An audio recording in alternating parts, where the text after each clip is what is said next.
हम्म, अब कह रहा है कि टेबल 3.8 को पढ़िए, तो उस 3.8 टेबल को समझाते हैं। कह रहा है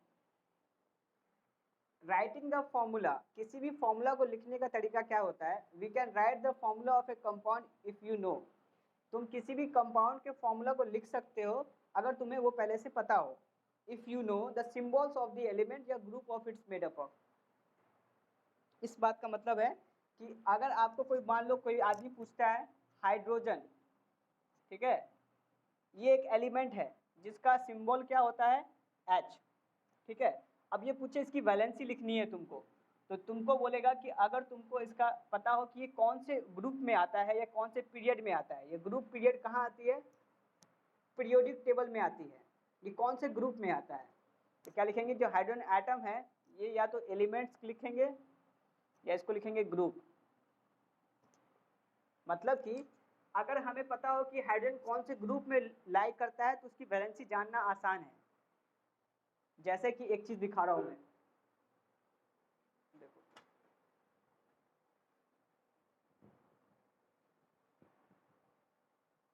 सामने एक फिगर दिख रहा है ये वाला, हाँ, इसको कहते हैं पीरियोडिक टेबल। क्या कह रहे हैं इसको, मॉडर्न पीरियोडिक टेबल, सही है। अब यहाँ पे लिखा हाइड्रोजन, यहाँ पे है ना हाइड्रोजन यहाँ पे, तो ये इसको बोलते हैं फर्स्ट ग्रुप, इसको बोलते हैं फर्स्ट ग्रुप। यानी इस ग्रुप में जितने एलिमेंट है सबकी वैलेंसी 1 है, इसी को हम लोग बोलते हैं ग्रुप। ये भी group A, group 2, group 3, group 4, group 5, group 6, 7, 8, 9, 10, 11, 12, 14, 15, 16, 17, 18 group है इसमें टोटल। यानी कि दुनिया भर के जितने भी एलिमेंट हमने पढ़े हैं वो सब इस चार्ट में दिए गए हैं। समझ में आई बात। तो इनके जो ग्रुप नंबर लिखा हुआ है उसकी वो वैलेंसी बतला रहा है। अगर हमसे कोई पूछेगा कि हाइड्रोजन की वैलेंसी कितनी है तो बोलेंगे 1 है। क्यों, क्योंकि मुझे पता है कि हाइड्रोजन जो उसकी है कौन से ग्रुप में आता है, फर्स्ट ए में आता है। समझे बात को, समझ रहे बात को। हाँ, अगर हम बोलेंगे बेरिलियम, मैग्नीशियम, ये कैल्शियम, ये सब क्या लिखा हुआ है, ये है सेकेंड ग्रुप। सेकेंड ग्रुप में वैलेंसी कितनी होगी, 2। तो हमें क्या याद रखना पड़ेगा, इस टेबल में कौन सा एलिमेंट किस ग्रुप में लाई करता है उसको याद रखना पड़ेगा। ये कब पढ़ेंगे हम लोग, अगले क्लास में पढ़ेंगे या फिर इसी क्लास में पढ़ेंगे, इसी अध्याय में, इसी चैप्टर में पढ़ेंगे इस चीज को, कैसे इसको याद रखना है। समझे बात को, समझ में, ग्रुप किसको कहते हैं, इसको कहते हैं ग्रुप कहते हैं। बस अब चलते हैं अपने क्लासरूम पे।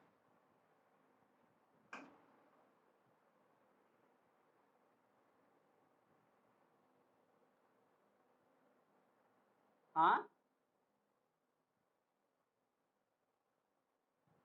डिपेंड करता है तुम कितना, हाँ वैसे 2 घंटा तो अब्बू बोले हैं कि 2 घंटा पढ़ाने के लिए। क्या नेट नहीं है उतना देर का, अब्बू बोले हैं कि इसको पढ़ाइए अच्छे से, हम बोले ठीक है। समझ में आई बात। तो अब हम टेबल को पढ़ने जा रहे हैं। फिर से आइए चैप्टर में, बुक पेज नंबर 31 पे, यहाँ लिखा है हाइड्रोजन वैलेंसी और सिंबल। तो लिखेंगे हम लोग इसकी सिंबल क्या है और इसकी वैलेंसी क्या है। तो सिंबल का चल गया, इसका सिंबल क्या है H, वैलेंसी कितनी है इसकी 1। अगला एलिमेंट है सोडियम, सिंबल है Na, वैलेंसी है 1। फिर है पोटेशियम 1, वैलेंसी 1। फिर है कॉपर, वैलेंसी 1 और 2। वैलेंसी कॉपर की 1 भी होती है 2 भी होती है, ठीक है, दिख रहा है ये चीज। हाँ, अब इस तरफ आते हैं, इस कॉलम के इस तरफ वाला पार्ट में, यहाँ लिखा है आयरन, सिंबल और उसकी वैलेंसी लिखी है 2 और 3। फिर है dot dot dot dot carbon, C, valency 4। अगर हमारे सिलेबस में लिखा होता है कि हमें इसको बताना है कि कैसे आई है तो मैं जरूर बताता। तुम्हारे क्लास में नहीं दिया गया है इसको बताने के लिए। अगर फिर भी बताना चाहो तो हम बताते हैं 2 मिनट के लिए। देखो समझने की कोशिश करना, थोड़ा ऊपर लेवल का है, अगर समझ पाओ तो अच्छा लगेगा।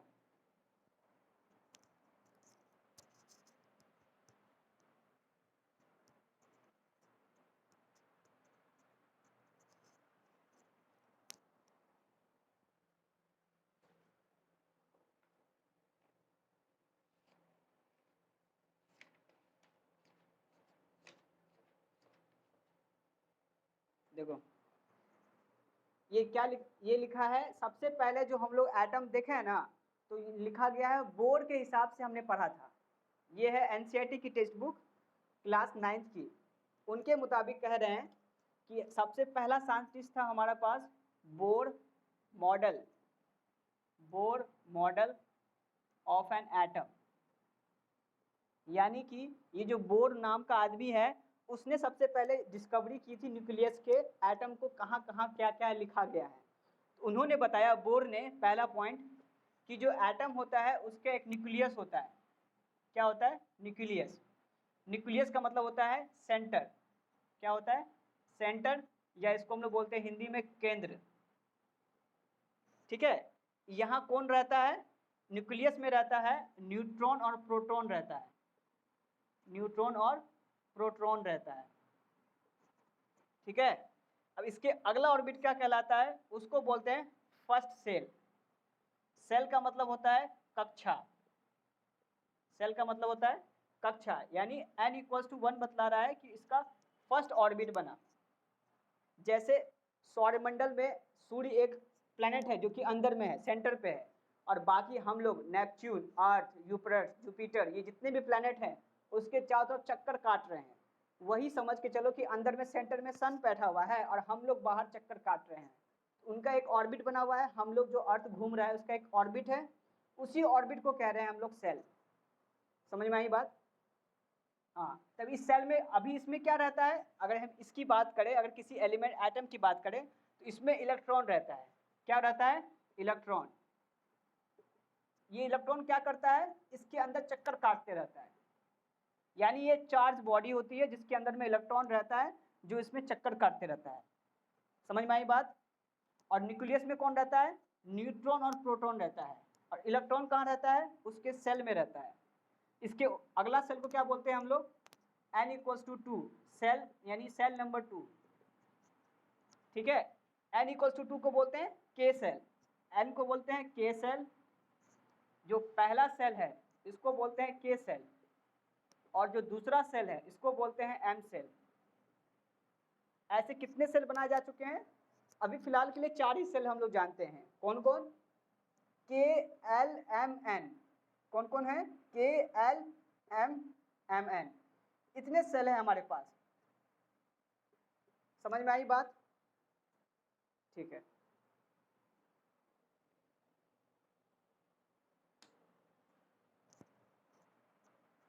हो गया? इसको लिखना चाहते हो? दिख रहा है साफ साफ? अगर जो चीज समझ में नहीं आए तो पूछ लो हमसे, और लिखने चाहो एक फिगर बना दो इसको और लिख दो ऊपर में बोर मॉडल ऑफ एटम।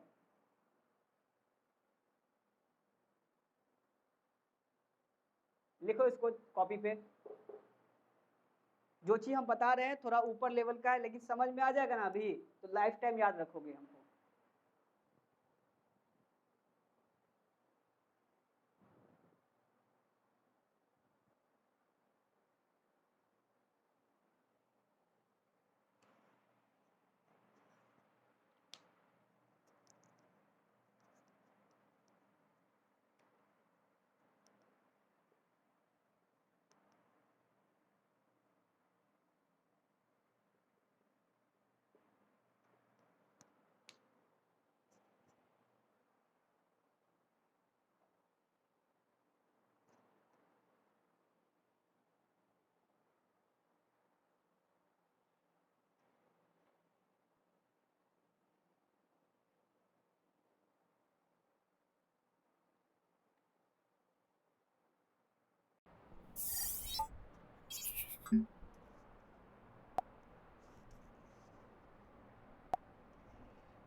हाँ बोलो।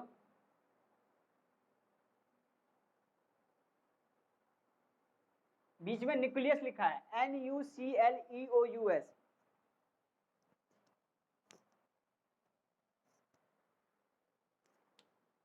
पता नहीं, मेरा ही नाम है, मेरा ही आईडी है।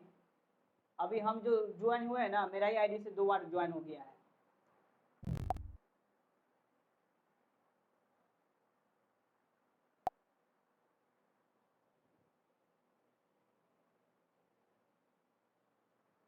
पाँच पाँच उठाता होता है।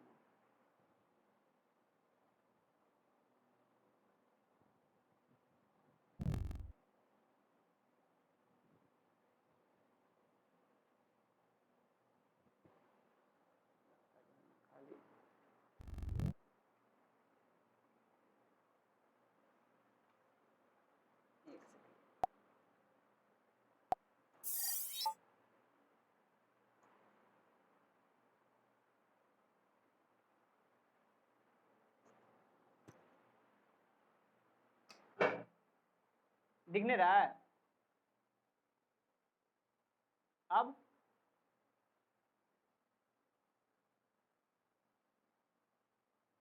ठीक ठीक ठीक।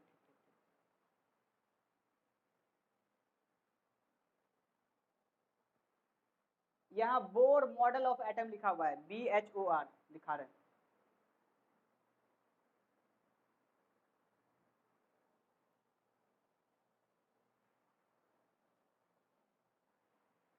एटम, हाँ नीचे ये लिखा हुआ है। मैंने इन लोग के लिए बनाया नहीं ऑर्बिट, एक और ऑर्बिट बना दो।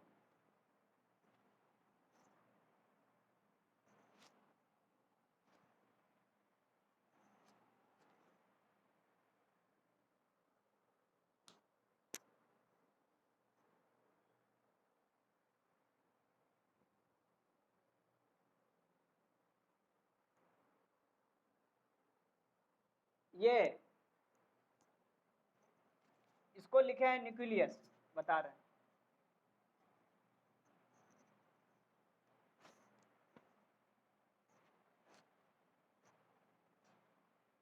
इसको कहते हैं हम लोग न्यूक्लियस। ये दिख रहा है वर्ड, इसी को कह रहा हूं मैं।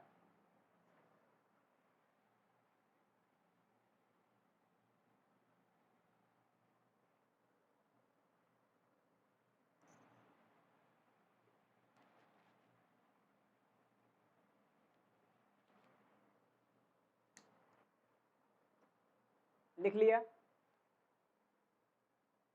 ठीक, अगर हो जाए पूरा बताना।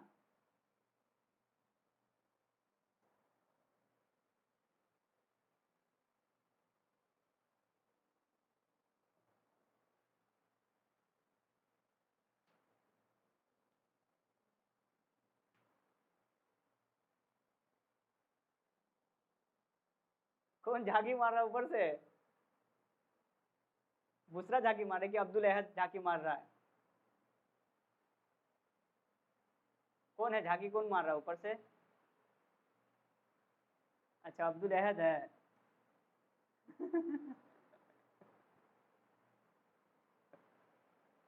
उसको लग रहा है कि सर कैसे मोबाइल पे आ गए हैं।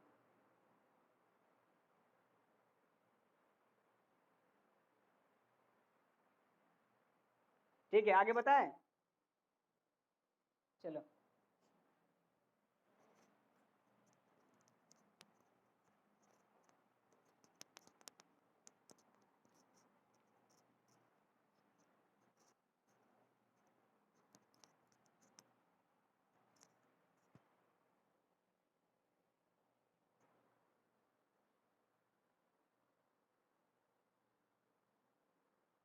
अगला हेडिंग लिखिए, हाउ टू हाउ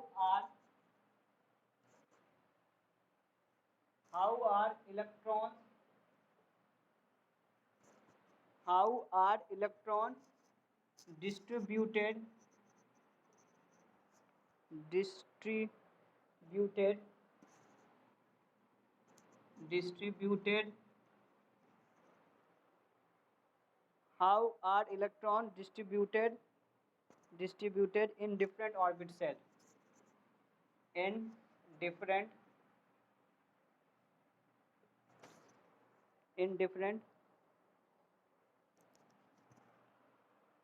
orbits,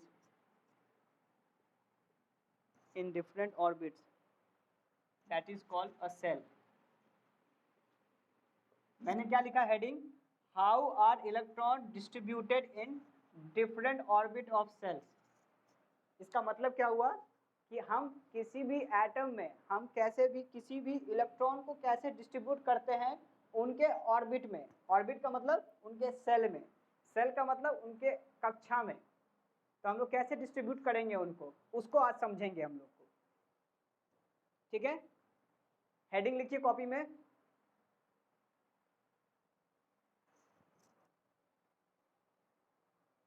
ये हाउ आर इलेक्ट्रॉन्स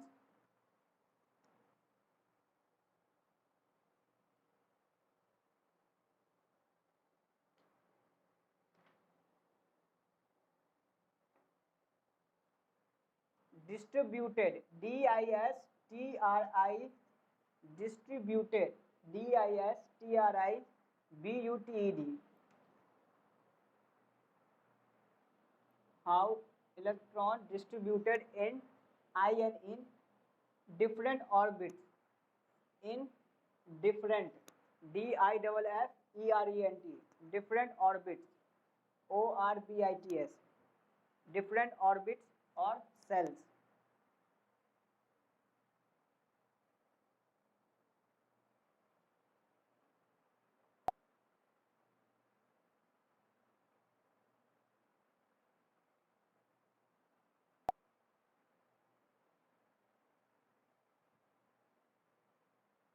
ठीक है,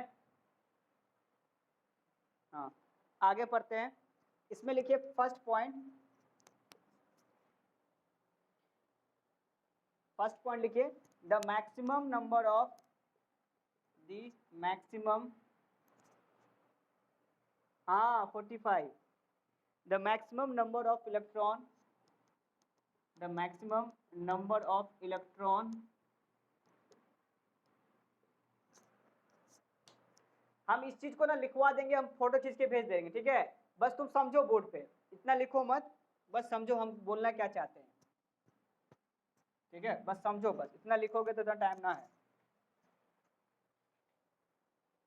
क्या कहता है, इन्होंने 3 पॉइंट दिया इस बोर, ये जो बोर का मॉडल है। ठीक है, कान में हेडफोन लगाए हुए हो ना, हाँ ठीक है। इसमें कह रहा है, इसमें पहला साइंटिस्ट ने पहला पॉइंट बोला कि किसी भी एटम में, किसी भी एटम में, जैसे हीलियम एटम है, उसके सेंटर में उसका एटम का न्यूक्लियस प्रेजेंट है, हो गया। इसमें जो इलेक्ट्रॉन डिस्ट्रीब्यूट करते हैं उसका लेवल डिसाइडेड है, तो बोलते हैं एनर्जी लेवल कहता है उसको, बोलते हैं 2n²। ठीक है, इसका मतलब है कि इन्होंने जो बताया बोर मॉडल ने, एनर्जी को हर एक एटम में अलग अलग डिस्ट्रीब्यूट करते हैं। वैसे भाग जाएगा तो कैसे होगा।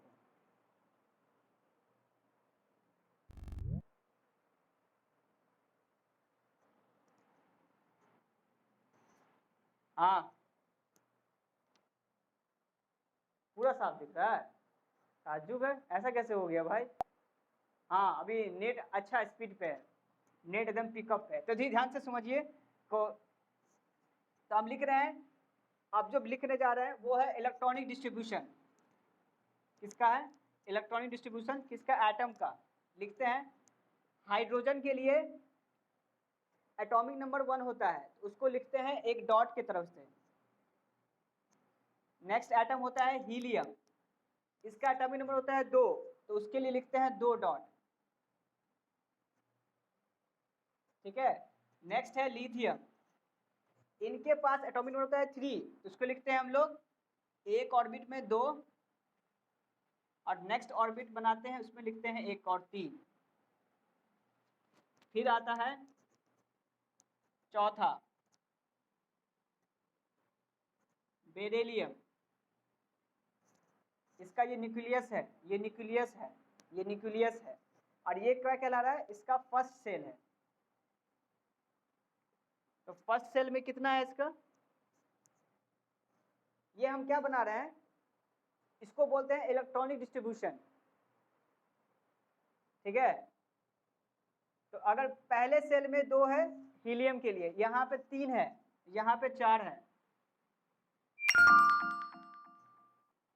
ठीक है।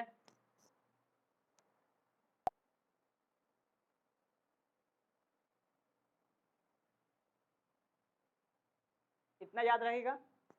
तो अगर हम बोलेंगे इस वाले के लिए वैलेंसी कितनी बनेगी, तो बोलेंगे यहाँ वैलेंसी 1 है। कैसे 1 है? इसके आउटर ऑर्बिट में एक इलेक्ट्रॉन को बोलते हैं उसकी वैलेंसी। किसी भी एटम के आउटर इलेक्ट्रॉन में कितने इलेक्ट्रॉन है? 1 है, तो उसकी वैलेंसी बन गई 1। यहाँ वैलेंसी कितनी होगी? 2। ध्यान से समझ लो इस बात को कि अगर आउटर ऑर्बिट इसको बोल रहे हैं, बाहरी आउटर ऑर्बिट का मतलब है बाहरी कक्षा, यानी बाहरी कक्षा में कितने इलेक्ट्रॉन है? यहाँ पे 2 है, तो बोलेंगे इसके इलेक्ट्रॉन हो गए 2। यहाँ कितनी है? 1 है।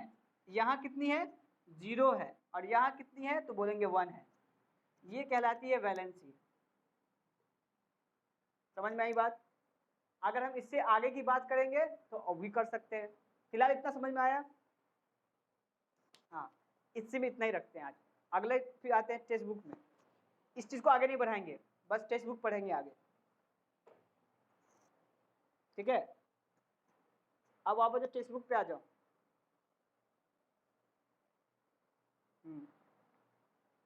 टेक्स्ट बुक में जो टेबल नंबर 3.8 बता रहा है उसको याद करना होगा तुमको, ठीक है।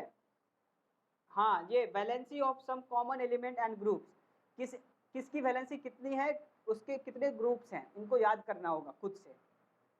कर लोगे? कर लोगे, ठीक है। आगे बढ़ते हैं। आगे कहता है the steps involving are follows. यहाँ पे पेज नंबर 32 पे इसको पढ़ने जा रहे हैं, ऊपर वाले पार्ट को। कहता है the steps involving are as follow, writing the symbols of the elements group side by side. हर एक एलिमेंट के ग्रुप के सिंबल्स लिखे गए हैं और उनकी वैलेंसी लिखी गई थी उस चार्ट में। And dividing by the common factor of their valency, और उनकी कॉमन वैलेंसी को हम डिवाइड करते हैं।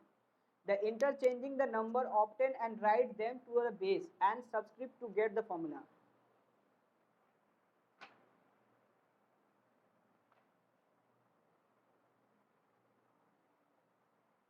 अच्छा, कहता है dividing by the common factor of their valency and side by side, and the interchanging the number of obtained and write them to the base and substitute to get the formula. इस बात का मतलब क्या है समझाते हैं, देखो board पे।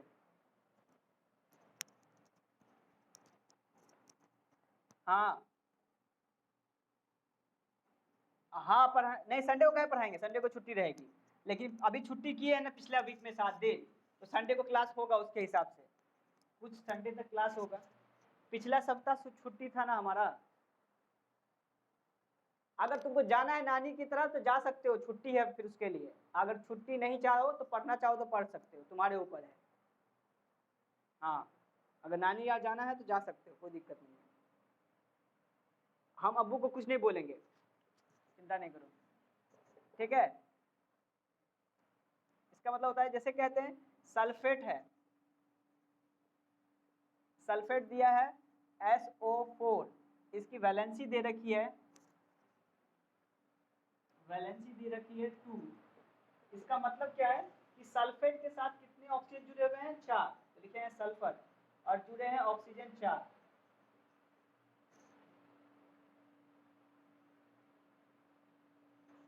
इसकी वैलेंसी कितनी होती है? 2।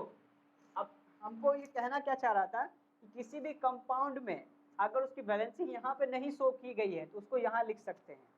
यानी कि हमको याद रखना है बस वैलेंसी कितनी होती है? 2 होती है। कैसे आता है? 12th का चीज़ है, क्लास 12th में पढ़ेंगे इस चीज़ को हम लोग, अभी नहीं समझना इतना बड़ा चीज़, सही है। हाँ,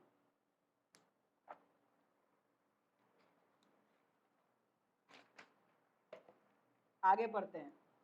writing the formula of ammonia, अगर हमें लिखना हो अमोनिया का फॉर्मूला कैसे आता है तो उसको पढ़ते हैं। The element in ammonia are nitrogen and hydrogen, the valency of nitrogen is 3 and that of hydrogen is 1. We can write them like this. There is no common factor in valency 3 and 1, so we move on third steps.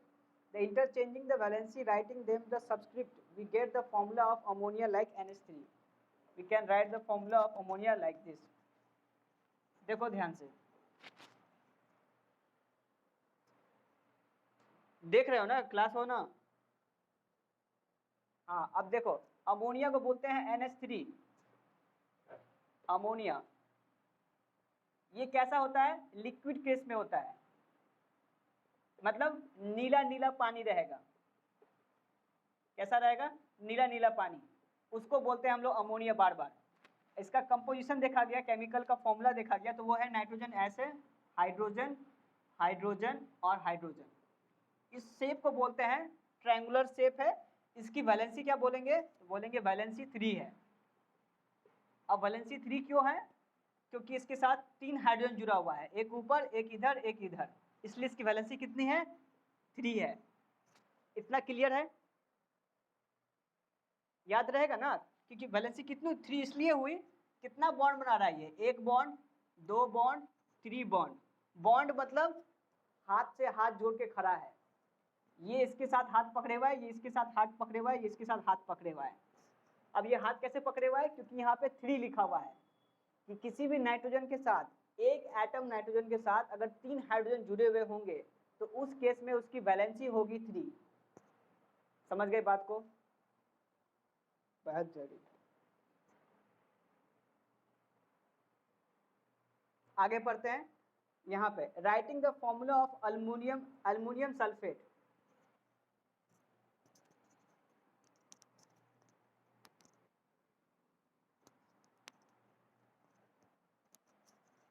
अब बोल रहा है aluminium sulphate है, यानी कि Al2SO4। अब sir आपको ये नाम कैसे लिख पाते हो? आपको बगैर नाम बोला एल्युमिनियम सल्फेट, एल्युमिनियम सल्फेट। तो एल्युमिनियम का एटॉमिक नंबर होता है एल्युमिनियम Al, 3+ चार्ज होता है इसके ऊपर। सल्फेट होता है SO4, 2-। इसका जो चार्ज है, यानी इसकी जो वैलेंसी है, वो वैलेंसी इधर आ जाती है, इसकी जो वैलेंसी है वो इधर जाती है, तो कंपाउंड बनता है Al2SO4 3। अब पूछता है it is made up of aluminium and sulphate. इसको बोलते हैं एल्युमिनियम, इसको बोलते हैं सल्फेट। क्वेश्चन में बोल रहा है, बुक में बोल रहा है ये बात। And that of a sulphate ऑफ 2, जो कि सल्फेट पे वैलेंसी है 2। And we can write like this, हम इसको लिख सकते हैं इस तरीके से, बुक में भी लिखा है इस तरीके से, देखो यहाँ पे। समझ रहे बात को? And the formula of become Al2SO4 whole thrice. दिख रहा है? अरसलान बोलो, अरसलान।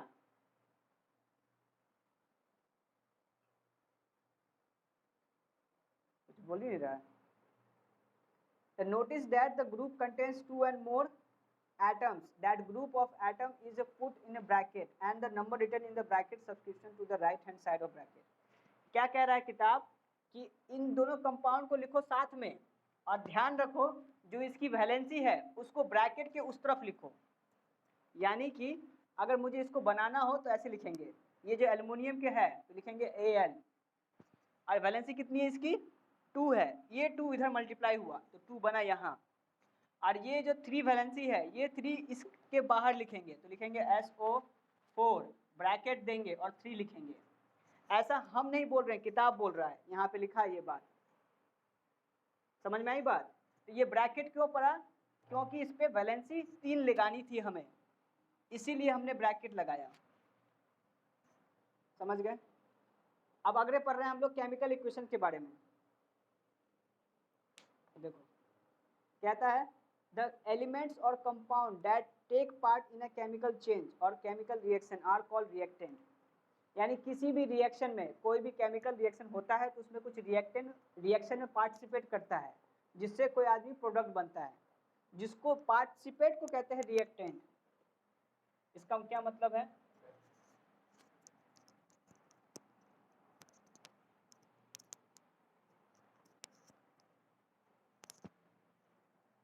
अगर हम कहें मान लो एक हाइड्रोजन है और एक ऑक्सीजन लिए, क्या बनाएगा? H2O बनाएगा। ये क्या है? रिएक्शन है, ठीक है। तो जो इस वाले पार्ट को बोलते हैं, इसको बोलते हैं रिएक्टेंट। रिएक्टेंट मतलब होता है जो रिएक्शन में पार्ट करे। क्या बोलेंगे? जो रिएक्शन में पार्ट करे, जो रिएक्शन में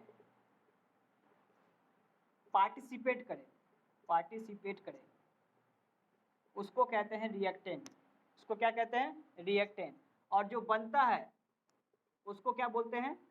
प्रोडक्ट। क्या कहते हैं? प्रोडक्ट। और इस पूरे प्रोसेस को कहते हैं हम लोग केमिकल इक्वेशन। क्या कहते हैं? Chemical equation. समझ में आई बात?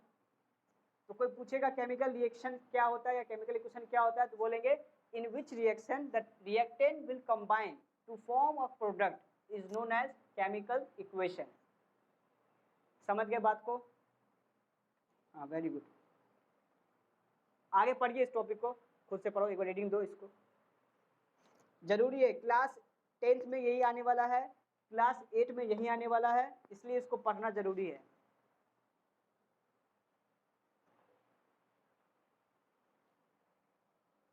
कहाँ से? यहाँ से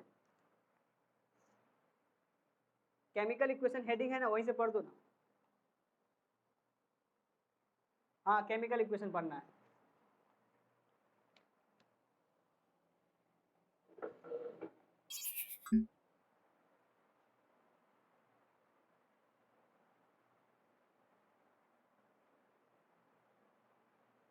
हाँ हाँ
ठीक है। कहाँ तक पढ़ दिए? हाँ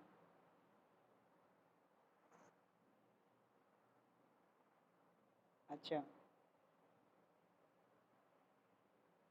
अच्छा, तो सिंबल तो पढ़ लिए, सिंबल फॉर्मूला पढ़ लिए, और वो बैलेंसिंग इक्वेशन पढ़ दिया।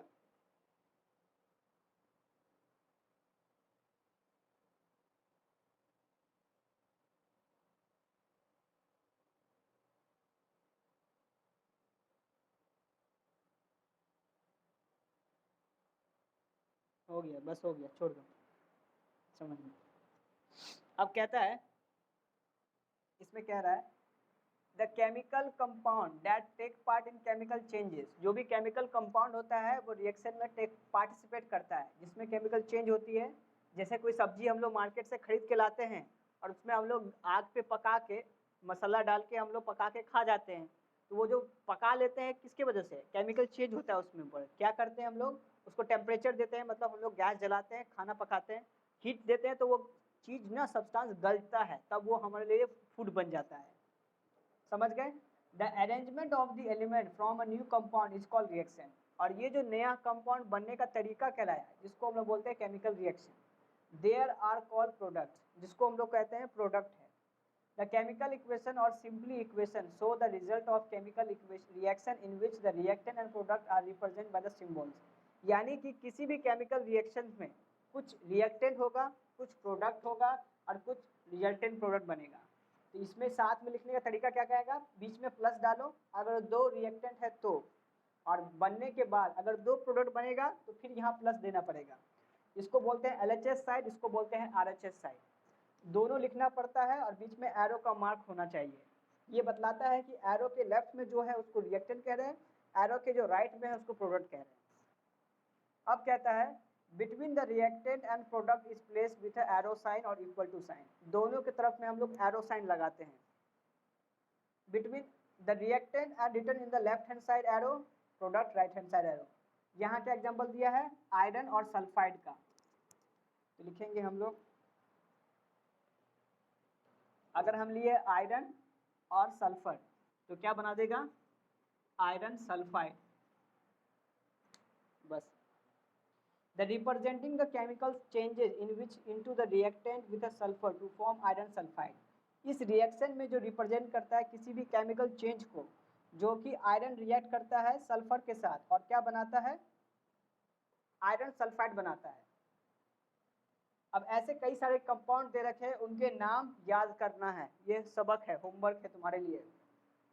आगे पढ़ रहे हैं यहाँ पे अगले पेज नंबर 33 में यहाँ लिखा है the important requirement for writing an equation is the number of atoms in each element on left hand side should be the same as the number of atom on right hand side.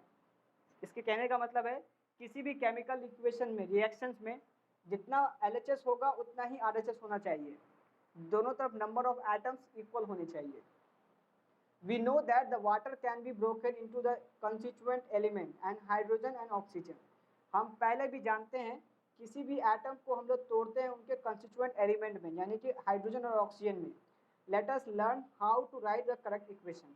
आइए समझते हैं कि कैसे reaction को सही ढंग से हम लोग करते हैं। लिखने का तरीका, the answer is no because the hydrogen and oxygen can not exist independently. Answer इसलिए ये सही है, कैसे नहीं है उसको समझते हैं। बोर्ड पे देखो,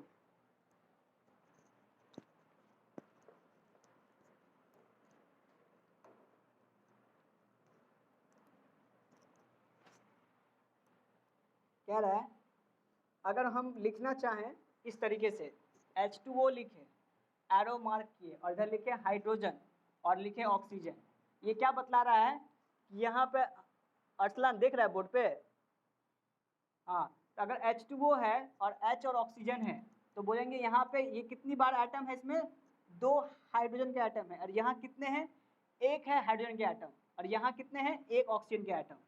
तो यहाँ पे कुछ चीज अनबैलेंस्ड है। अनबैलेंस का मतलब कुछ चीज उल्टा फेरा है, यानी कि यहाँ पे अनबैलेंस रिएक्शन है, इसको हम लोग बोलेंगे केमिकल इक्वेशन सही नहीं है मेरा।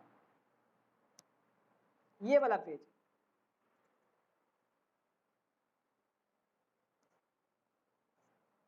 ठीक है। अगर हमको उसको बैलेंस लिखना हो तो क्या लिखेंगे, ऐसे लिखेंगे H2 + O2 तो क्या बनाएगा, H2O। समझ में आई बात। लिखता है कैन, हाँ, अगर हम लोग ऐसे लिखेंगे तो बोलेगा ये तब भी बैलेंस है क्या, once again answer is wrong. अगर हम ऐसे लिखें तो भी गलत है, ऐसे लिखे तो भी गलत है, यानी कि इसका कोई स्टैंडर्ड तरीका होगा किसी भी इक्वेशन को लिखने का। वो क्या बतलाता है, वो होता है H2 + O बनाएगा H2O। यहाँ ऑक्सीजन कितना है, 2, ऑक्सीजन 1 बनाया है। इसका मतलब to balance the chemical equation हम नंबर ऑफ एटम्स को मिलाएंगे। अब पढ़िए अगला पेज, यहाँ पे बैलेंसिंग द केमिकल इक्वेशन, पढ़ो इसको।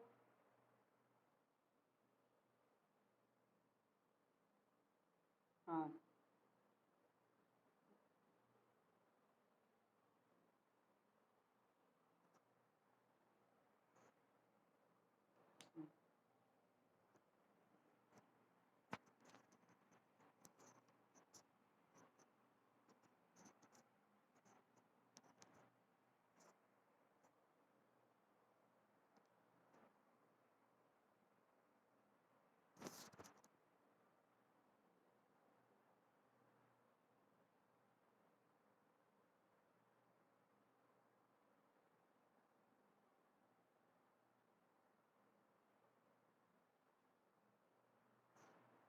ठीक ठीक ठीक।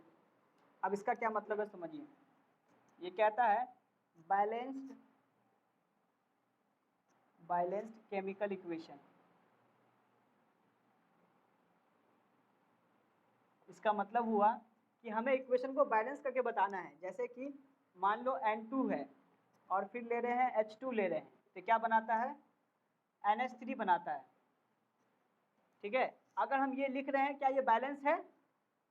कैसे समझते हैं बैलेंस है या अनबैलेंस है? इसका मतलब है कि यहाँ पे n के साथ कितना लिखा हुआ है 2, और यहाँ n के साथ क्या लिखा हुआ है, कुछ भी नहीं, तो क्या है 1 है छुपा हुआ। तो यहाँ पे अगर यहाँ पे 2 है और यहाँ पे 1 है, तो क्या ये सही है?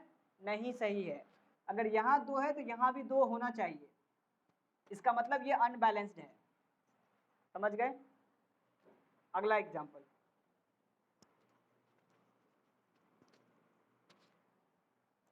अगर लिखा हुआ है N2 प्लस 3H2, ये बनाता है 2NH3। इसका मतलब यहाँ कितना है, 2 नाइट्रोजन है, और यहाँ कितना है, बाहर में 2 लिखने का मतलब है कि वो नाइट्रोजन से मल्टीप्लाई है, यानी यहाँ भी 2 नाइट्रोजन हो गया। यहाँ कितना हाइड्रोजन है, 3 2 जा 6, यानी 6 हाइड्रोजन है यहाँ पे। और यहाँ कितना है, तो लिखेंगे यहाँ पे 2 इंटू का 3, ये भी 6 हाइड्रोजन हो गया। यानी कि किसी भी इक्वेशन को बैलेंस करने का तरीका है उसके बाहर में आप मल्टीप्लाई कर सकते हैं किसी भी नंबर से, ताकि आपका इक्वेशन बैलेंस हो जाए। तो क्या ये इक्वेशन बैलेंस है अभी? हाँ बैलेंस है। कैसे? n में 2 है और यहाँ में n में कितना है, 2 है। अरसलान ध्यान दे रहे हो? हाँ, अगर यहाँ 3H2 है मतलब 3 में 2 से मल्टीप्लाई करना होगा, तो कितना हाइड्रोजन है, 6 एटम है हाइड्रोजन के। यहाँ में बाहर में 2 है और यहाँ में 3 है, तो 3 2 जा 6, इसलिए इसको मल्टीप्लाई किए। तो यानी इक्वेशन बैलेंस में है हमारा, तो इसलिए ये सही है। समझ गए? अगला एग्जांपल,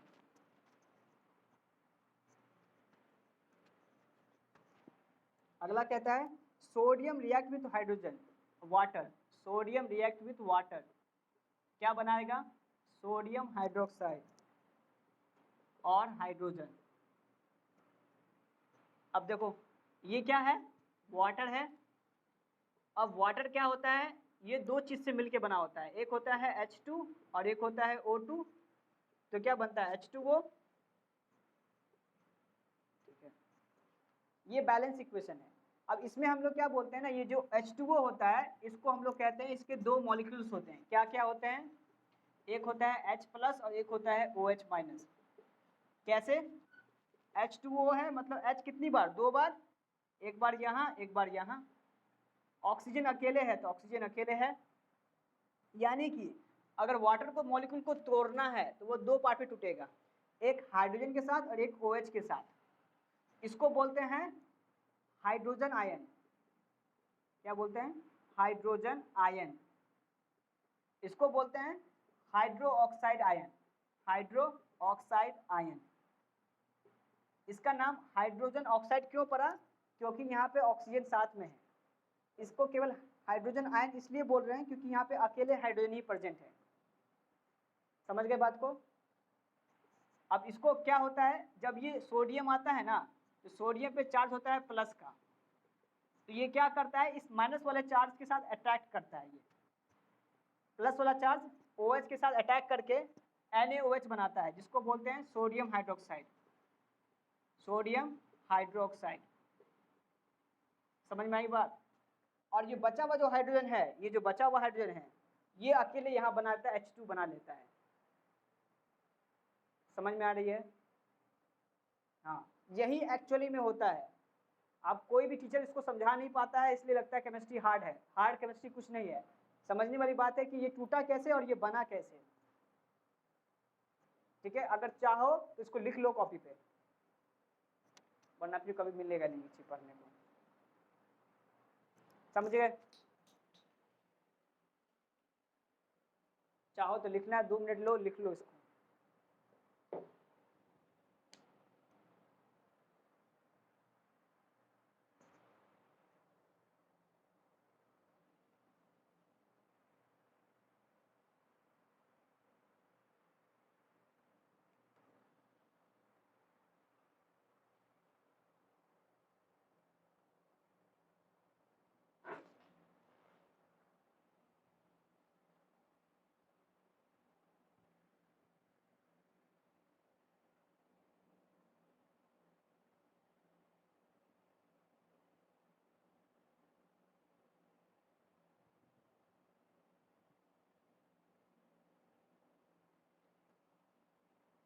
कहाँ, ये किए,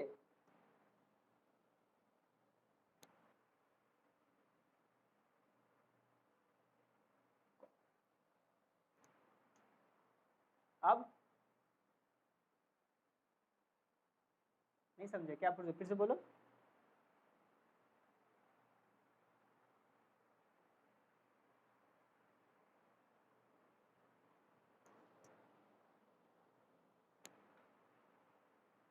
पता नहीं क्या, नहीं समझ पा रहे हैं।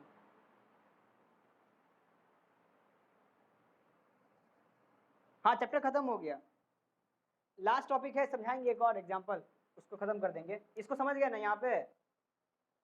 हाँ एक चीज ध्यान दो यहाँ पे, अगर हम बोलेंगे यहाँ पे सोडियम कितना है, अकेले है, और यहाँ OH में O और H है, यहाँ भी OH है, यहाँ लेकिन मैंने H2 लिख दिया है, दिख रहा है ना, H2 लिख दिया है।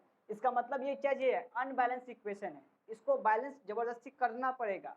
तो क्या करेंगे, इसमें हम इसके बाहर में 2 से मल्टीप्लाई करते हैं, मल्टीप्लाई किए 2 से, और इसमें मल्टीप्लाई किए 2 से। अब ये इक्वेशन बैलेंस हो गया। कैसे, अगर यहाँ 2 से मल्टीप्लाई करेंगे, हम मिटा के वापस से लिख दे रहे हैं इक्वेशन। ये क्या अनबैलेंस इक्वेशन, अब लिख रहे हैं बैलेंस इक्वेशन। इसी को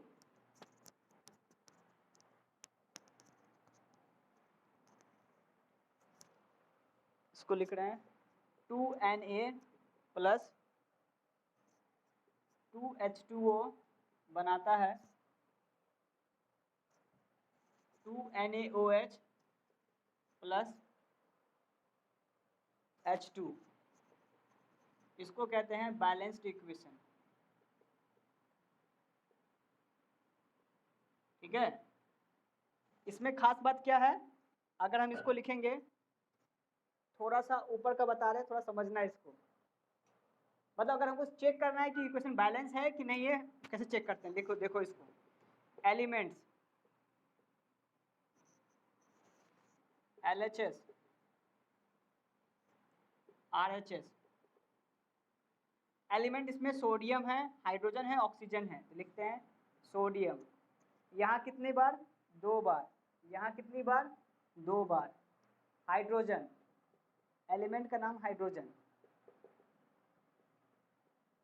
यहाँ कितनी बार, 2 2 4 बार, यहाँ कितनी बार, 2 और प्लस 2 4 बार।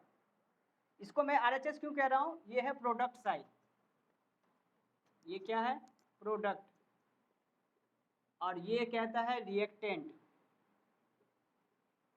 हिंदी में कहते हैं इसको अभिकारक, इसको कहते हैं प्रोडक्ट, यानी फल, क्या शेष फल कुछ कहते होंगे, रिएक्टेंट और प्रोडक्ट कहते हैं। तो 2 और 2 हो गया, 4 और 4, और लास्ट क्या बचा, ऑक्सीजन। यहाँ ऑक्सीजन कितना है, ये 2 बाहर है, इसका मतलब ये इसके साथ भी है, समझना ध्यान से, बाहर में जो 2 लिखा है वो ऑक्सीजन के साथ भी है, तो लिखेंगे यहाँ पे 2। ये क्या है, रिएक्टेंट पार्ट है, ये है प्रोडक्ट। 2 बाहर में है, ये इसके साथ मल्टीप्लाई भी होगा, तो 2 × O यानी 2 है।